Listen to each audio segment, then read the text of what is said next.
saya Kusriyadi, tinggal di Puri Adiasa Residen. Saya pemilik langsung usaha bakmi Jawa khas Jogja yang beralamat di Jalan Raya Adiasa, Tiga Raksa. Kalau boleh tahu usia Bapak berapa, Pak? Saya 63 tahun. 63. Bapak buka usaha ini udah berapa lama, Pak? Baru sekitar 4 bulan ya. 4 bulan, berarti baru-baru di tahun ini ya, Pak? Baru-baru di tahun ini.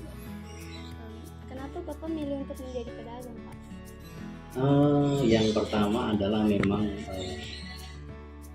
istri itu kepengen dari dulu ingin jualan bakmi itu.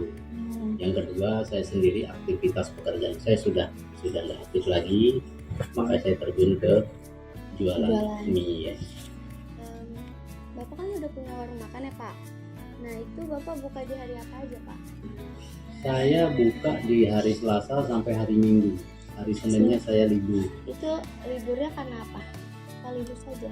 Libur setelah kita pelajari kenapa saya pilih hari Senin. Iya. Selama 4 bulan ini saya pelajari setiap hari Seninnya itu agak kurang waktunya. Kurang. Nggak kayak hari-hari lain. Berarti ramenya dari hari Selasa sampai Minggu ya, Pak? Betul ya. Bapak mulai buka dari jam berapa itu, Pak? Buka itu kurang lebih dari jam 3 sampai tutupnya jam 11 malam. Itu Bapak tutup warungnya itu apa sudah ada target tutup atau nunggu dagangan Bapak habis? Oh, enggak ada target. Oh, udah ada targetnya berarti ya? Saya berusaha untuk selalu buka jam 3, tutup jam 11. Berarti sudah ada target ya, Pak? Sudah ada target itu ya. Di warung Bapak itu Bapak menjual apa saja, Pak? Kalau untuk makanan favoritnya bakmi Jawa ya, tetapi di situ nanti ada nasi goreng Magelangan, ada nasi goreng biasa ya, nasi goreng pete atau nasi goreng ati amplas. Tapi khasnya atau favoritnya bakmi Jawa. Bakmi rebus itu ya. Bakmi rebus. Bakmi godok. Dari kan Bapak jual banyak ya, Pak, di warung Bapak ya. Nah, itu dari masing-masing dagangan Bapak dimulai dari harga berapa, Pak, per porsinya? Per porsi itu yang standar ya itu 17.000. 17.000. Lain dengan nanti kalau ada tambahan ati amplas atau tambah telurnya 2 segala macam itu sekitar 20.000. Sekitar 20 kalau komplit itu ya, Pak? Ya, katakan spesial lah ya. Spesial. 20. Dari dagangan yang Bapak jual, yang paling banyak diminati apa, Pak?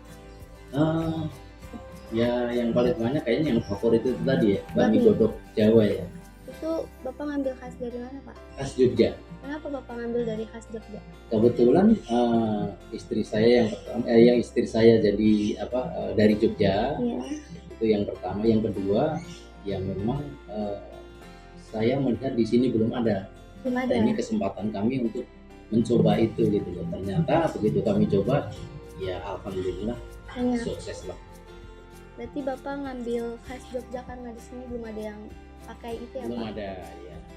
Kalau boleh tahu nih, Pak, bahan-bahan untuk membuat dagangan yang Bapak jual itu apa, Pak? Ya kalau untuk mie godoknya terutama mie-nya ya, mie saya ambil dari Jawa, dari Jogja. Ya, dari Jogja saya ambil mie-nya langsung dari sana. Kalau untuk bumbu-bumbu di daerah sini aja, bawang putih, bawang merah, segala macam atau sayur-sayuran, ketimun, segala macam itu aja. Tapi yang pokok adalah bakminya dengan nasinya kan. Itu yang pokok.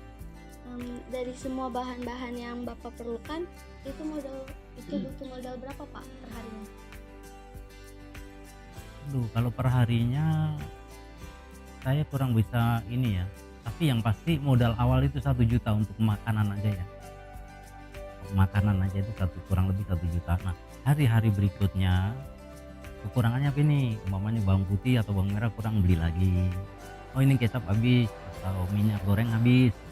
Tinggal nambah-nambah gitu. Kisarannya sekitar per harinya 200-300an lah. untuk tambahan-tambahan di luar ayam ya, kalau sama ayam bisa sekitar 400. Untuk proses pembuatannya langkah apa aja tuh Pak?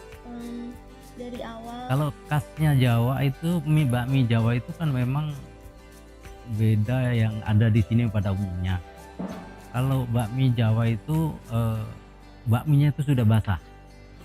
Kalau model-model di sini kan bakminya kering dimasukin ke penggorengan begitu. Kalau kami enggak.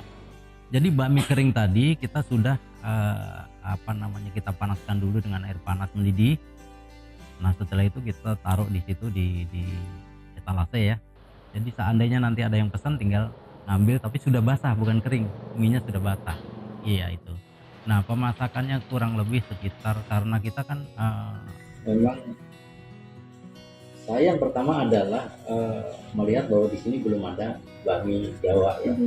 Yang kedua, saya mengambil uniknya, atau orang sudah punya sugesti bahwa masak pakai areng itu enak, gitu loh.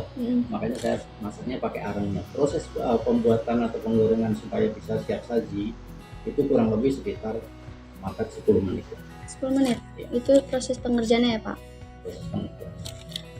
Dari semua proses yang Bapak tadi sebutkan, misalkan nih Pak, suatu saat ada perubahan harga bahan baku berubah atau ada kenaikan harga, itu Bapak akan merubah harga atau ukuran dagangan Bapak kayak per porsinya juga? Untuk awal karena saya baru buka ya, awal ya, saya belum berani menaikkan harga, mungkin saya mengurangi porsinya sedikit. Mengurangi porsi? Itu aja ya. Keuntungan yang Bapak dapatkan dalam sehari berapa Pak? Sehari itu kurang lebihnya keuntungan kotor itu sekitar 300 ya. Keuntungan kotor? Kalau kita potong dengan karyawan segala macam itu kurang lebih bersihnya sekitar 200. Jadi yang bersihnya itu 200 ya Pak? 200. Kalau dari semua keuntungan yang Bapak dapatkan selama berdagang itu sudah bisa untuk menutupi modal awal belum Pak? Kalau untuk modal awal, nah ini modal awal yang dimaksud modal awal ini modal makanan atau modal keseluruhan? Modal keseluruhan Pak. Kalau modal awal untuk khusus makanan itu kan sekitar 1 juta. Iya. Tapi kalau untuk modal keseluruhan segala macam gerobak, ada meja kursi, segala macam ada kulkas, segala itu kurang lebih 10 juta dan itu belum tertutup. Belum tertutup ya belum Pak? tertutup. Kalau untuk makanan pokoknya ya, modal awalan pokoknya sudah tertutup. Cuman kalau modal keseluruhan belum. Berarti yang udah ketutup itu modal makanannya Pak? Makanan tertutup ya. Bapak pernah nggak mendapatkan keuntungan terkecil selama berdagang? Oh pasti ada. Kira-kira kisaran sekitar kurang lebih sekitar 75.000 lah. Itu terkecilnya Pak? Terkecilnya. Tapi kan saya mengambil di angka 200 tadi, saya ambil rata-rata ya.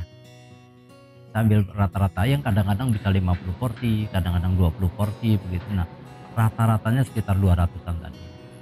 Dari hasil tersebut sudah cukup belum Pak untuk kebutuhan sehari-hari Bapak dan keluarga?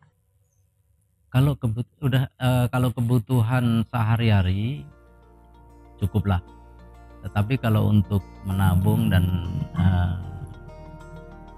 ingin mengambil kelebihan daripada sehari-hari tadi, kayaknya belum ya. Pernah nggak Bapak mengalami kerugian selama berdagang? Alhamdulillah belum pernah. Jadi saya bersyukur sekali karena dari awal saya buka itu tertutup terus gitu tiap harinya. Yang jaga di warungnya itu siapa Pak? Itu anak saya yang nomor 1 ya. Anak Bapak itu meluangkan waktunya atau emang diterjunkan di begini, karena dia juga pernah bekerja di restoran bakmi.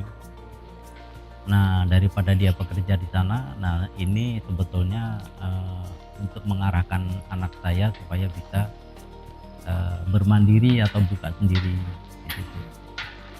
Itu yang membantu apa anak Bapak saja? Kebetulan ada karyawan 1 ya. Oh, ada karyawan 1 ya. Itu karyawannya dari keluarga Bapak atau bukan orang luar ya.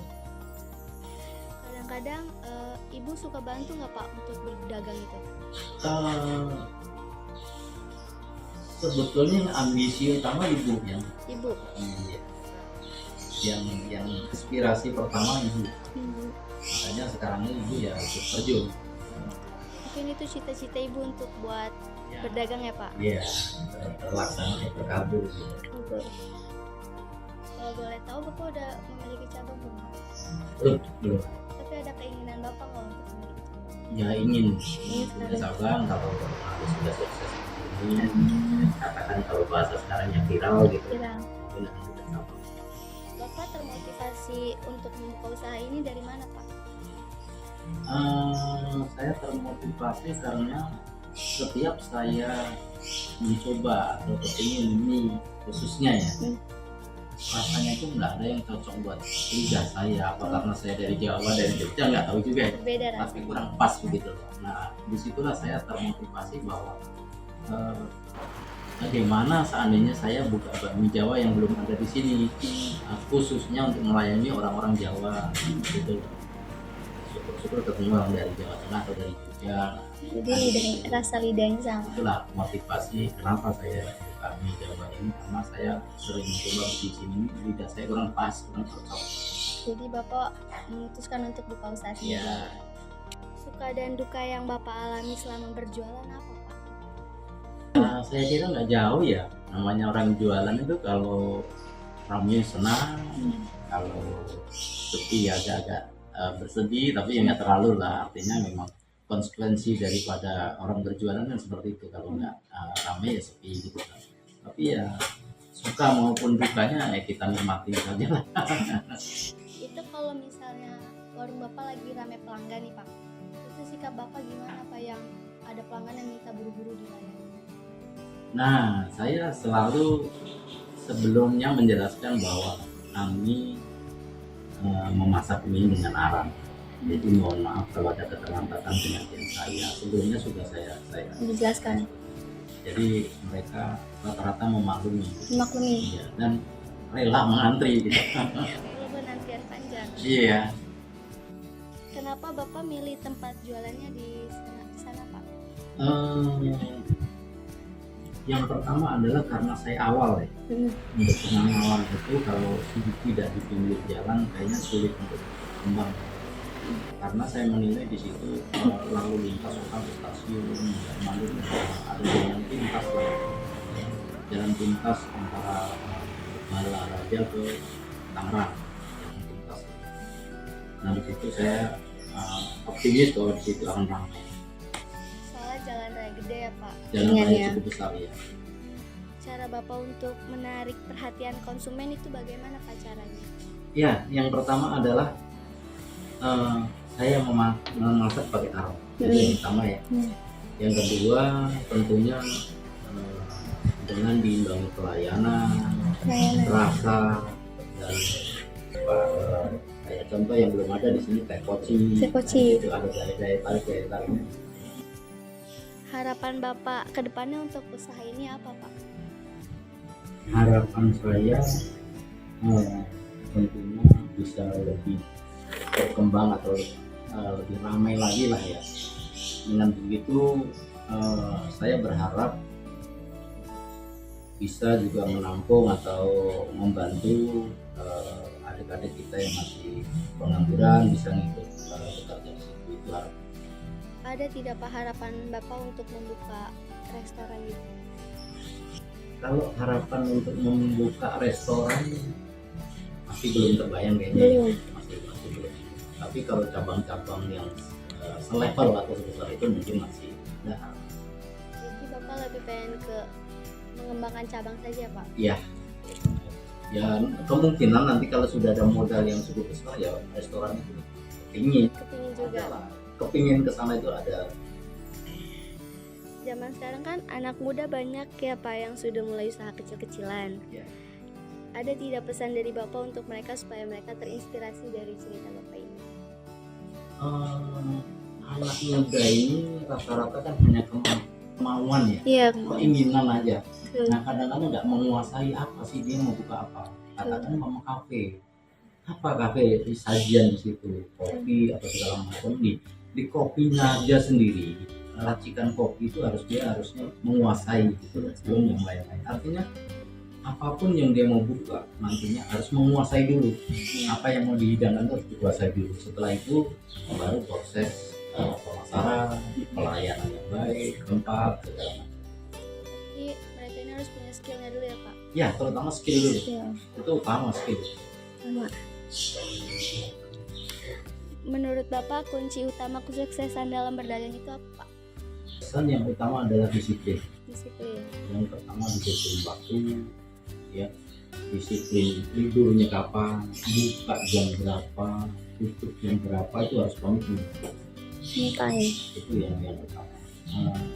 Di situ disiplin tadi kan di dalamnya sudah ada efisiensi waktu, ada manajemen waktu, manajemen keuangan, manajemen masakan sendiri. Itu sudah terangkum di disiplin tadi. Ya. Jadi kunci utama kesuksesan Bapak itu harus disiplin ya Pak? Disiplin.